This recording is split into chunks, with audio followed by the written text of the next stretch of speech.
I'm Inderjeet Kaur from High School Mandigam. Today our chapter is 8 Vital Village Thriving Towns Class 6 History Book. आज हमारा topic start होता है इस poem से, other means of exchange. क्या क्या means थे एक्सचेंज करने के? Read this short poem from the Sangam collection. Sangam literature के बारे में हमने पढ़ा, जहाँ पे वो इकट्ठे होते थे और पोइट्री और बाकी सारा कुछ कलेक्शन करते थे, लिखते थे, कंपोज करते थे। As they carry the white paddy of their land, as they carry the white paddy of their land to exchange it for the salt of another, crossing the long roads in carts through sands white as moonlight, taking whole families who hate to be left behind. The departure of the salt merchants leaves the city empty. Salt was produced plentifully along the sea coast.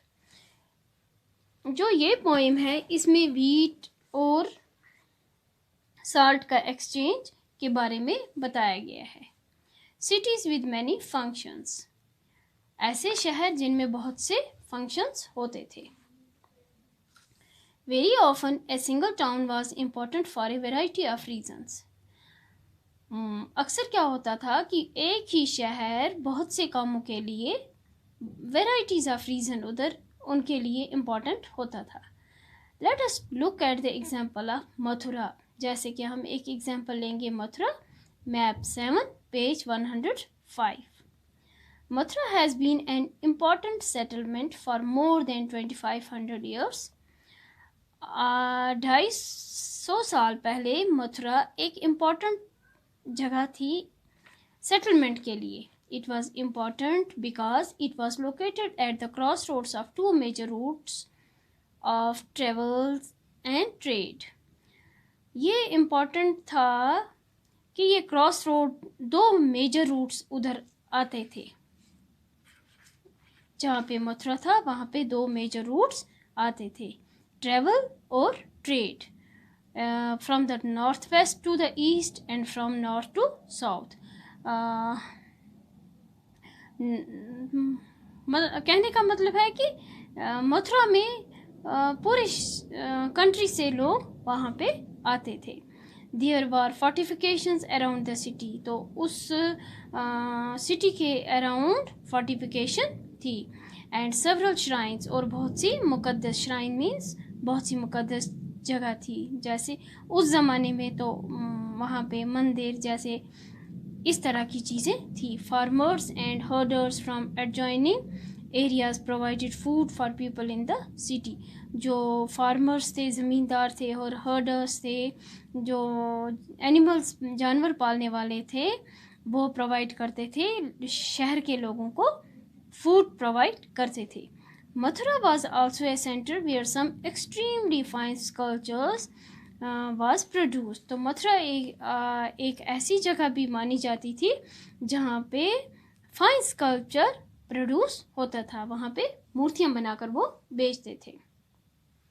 Around 2000 years ago Mathura became the second capital of the Kushanas.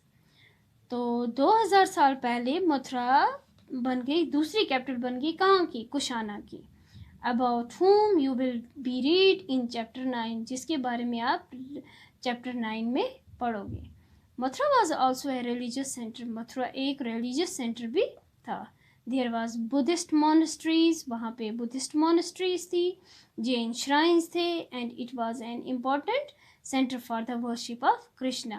तो वो एक important center था, important जगह थी, किसके लिए? कृष्णा की worship के लिए, इबादत के लिए। जो लोग कृष्णा को मानते थे वो उनके लिए बहुत इम्पोर्टेंट जगह थी और आज भी है। Several inscriptions on surfaces such as stones, slabs and statues have been found in Mathura। तो बहुत से inscriptions means जो हाथ से घड़कर कि स्टोन पर, स्टोन स्लैब्स पे, स्टेच्यूज पे, पिलर्स पे जो कुछ भी लिखा जाता है उसको इंस्क्रिप्शंस कहते हैं। Have been found in Mathura, तो ये भी मथुरा में पाए जाते थे। तो generally these are short inscriptions, तो इन पे थोड़ा थोड़ा लिखा होता था। Recording gifts made by men and sometimes women, तो रिकॉर्ड रखा जाता था जो मैन या वुमेन जो गिफ्ट्स देते थे टू मॉनेस्ट्रीज एंड श्राइन, जो इन मॉनेस्ट्रीज में और इन श्राइन्स में जो कोई भी गिफ्ट लेके आते थे आदमी या औरतें, तो वो इन पे लिखा जाता था। These are made by kings and queens, तो ये राजा और रानी जो होते थे तो उनके लिए उनके बारे में लिखा जाता था। Officers, merchants and crafts person who lived in the city, जो कोई भी उस शहर में रहते थे, मथुरा में रहते थे, और जो कोई भी गिफ्ट देते थे तो उनके बारे में सब कुछ उसके ऊपर क्या गिफ्ट देते थे वो लिखा जाता था। For instance inscriptions from Mathura mention goldsmiths, blacksmiths, weavers, basket makers, garland makers, perfumers, जैसे कि इंस्क्रिप्शंस लिखे जाते थे।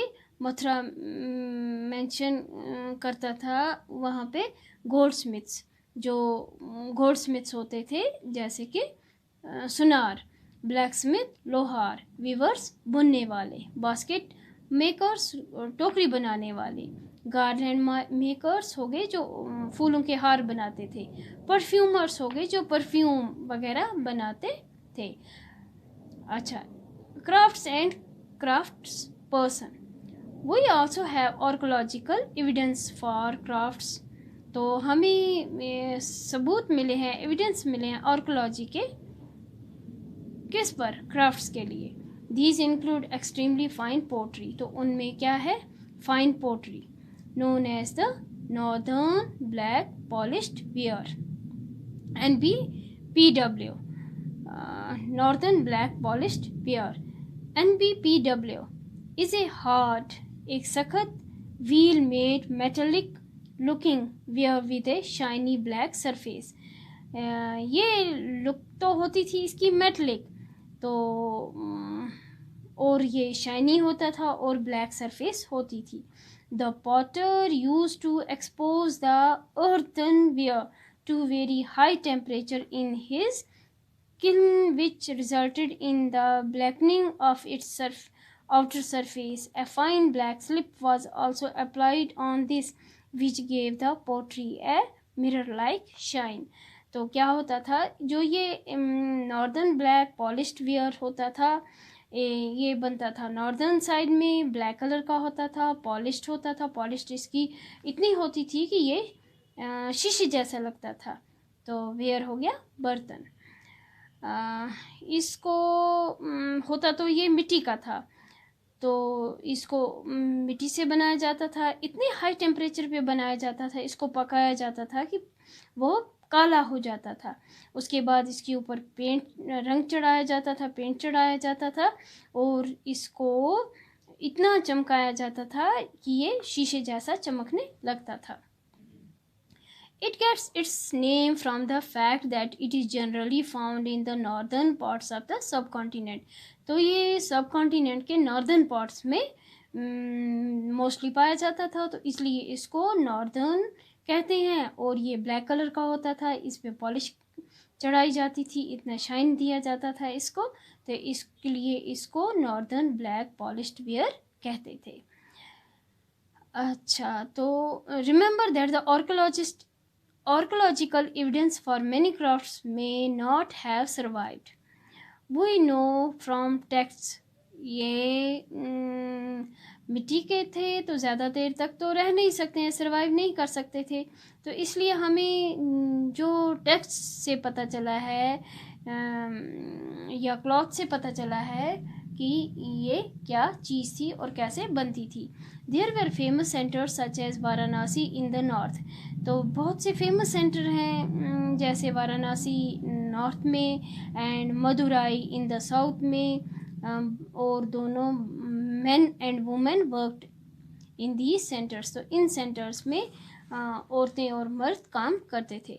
Many crafts person and merchants now formed associations known as shrines.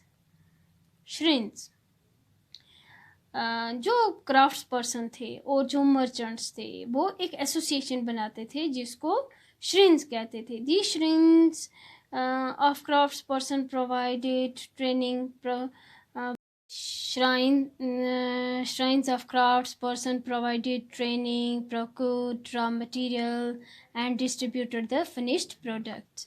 तो जो ये क्राफ्ट्स पर्सन थे ये प्रोवाइड करते थे, ट्रेनिंग देते थे, रॉ मटेरियल प्रोवाइड करते थे और डिस्ट्रीब्यूट करते थे, और फिर डिस्ट्रीब्यूट करते थे फिनिश्ड प्रोडक्ट तैयार करके। फिनिश्ड प्रोडक्ट मीन्स तैयार करके प्रोडक्ट चीज़ को आगे देते थे। Then shrines of merchants organized the trade। तो जो ये shrines थे ये merchants थे, shrines of merchants जो थे ये organize करते थे trade। Shrines also served as banks। तो वो बैंक की तरह भी काम करते थे। where rich men and women deposited money। तो वो क्या करते थे, जैसे वो मर्द और औरतें वहाँ पे पैसा, अपना जो एक्स्ट्रा पैसा होता था वो पैसा वहाँ पे जमा कर देते थे।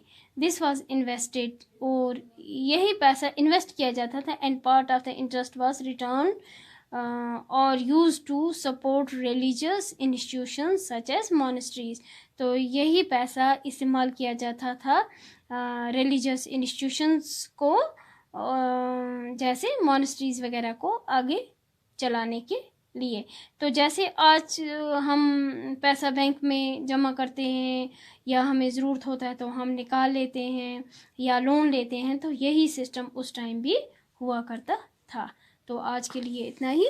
Thank you.